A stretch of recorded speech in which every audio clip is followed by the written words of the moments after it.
The Liga may have a reputation of the same two clubs winning each year, barring that one time Atletico did quite well for themselves a few years ago. However, there's another team in red and white stripes leading the table currently. They're from Catalonia, and they're owned by one of the most prestigious groups in the world. You probably thought I was talking about Atletico first, and now I'm talking about FC Barcelona, but I'm not talking about either of them. I'm talking about Girona FC. They come from the same area of Spain as Barca, and are owned by the City Group, or the same group as Man City. Being owned by one of the most wealthy and dominant groups in football may not sound like it sets up a very engaging narrative, but that isn't quite the case with Girona. In fact, that couldn't be farther from the truth. You're watching kelusport. You may have not heard of Girona, and I'm going to be honest, I haven't heard of them either until this past July, when my coach went by the ground on holiday in Spain. Highly recommend. As mentioned, Girona are currently sitting top of the Liga table. The 4-2 win over fellow Catalonians FC Barcelona last Sunday see them lead Real Madrid by a 2-point cushion after 16 games have been played in the league.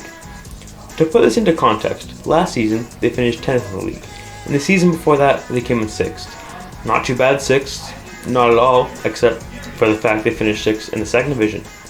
From there they gained promotion, and by the looks of it have enjoyed a steady ascent through the ranks of the finest competition that Spanish football has to offer. Now, although they have financial backing from the City Football Group, it's important to remember that the organization only has 35% of the ownership over Girona. The rest is composed of over 3 different groups. Their squad is worth €161 million, which may sound like a lot, especially because we were dealing with a squad value of €8 million with the Saarbrücken video last week.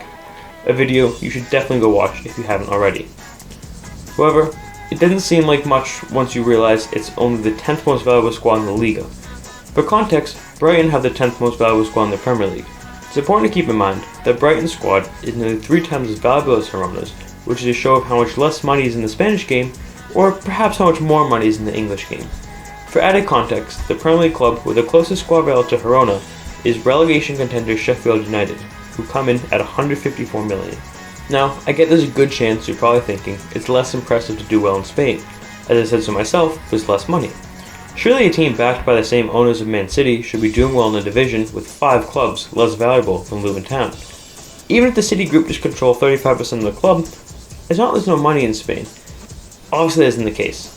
The 2 biggest clubs in the world are in Spain, both of which put up the same squad values as likes of Man City and Chelsea, and both of which are behind Girona in the Liga. I know that on the surface, it might look like the City Group are trying to take advantage of a league in which they know they can make a strong effort to assert strong results long term. I'm not disputing that. What I am saying is that dismantling Real Madrid, FC Barcelona, and Atletico Madrid is on paper just as difficult as dismantling Man City, Arsenal, and Chelsea. It's even more difficult on the pitch, as unlike a certain West London club who wear blue and are owned by a delusional American, the big names of La Liga are actually all in top 4 position. I guess the point I'm trying to make is I've seen many people online discrediting Girona due to their ownership, and although I do see where this comes from, it's important to understand that rather than a Man City 2.0 story, this is more a case of a club like Brighton leading Man City, Arsenal, and Liverpool in a title race. Speaking of Man City, I'm aware of the fact that some parallels can be drawn between their story and Girona's. Not to say that Girona will go on to dominate Spain, or even hold on to a title this year, as much as I hope they will. A 1-point lead over Real Madrid in December is very much not a title charge in itself. I get that even when Man City were first taken over by their current owners, they weren't moving the market like they are today. If you look at Girona's moves in the last summer transfer window, you'd assume that they must be making some big deals to get from 6th place in the second division of the Liga to the top of the Liga in just a season and a half. But again, this couldn't be farther from the truth.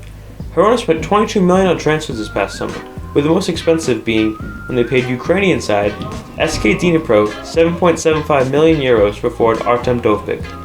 The clubs behind Girona in the Liga's totals for the window are, respectively, €232 million, $329, $235 million.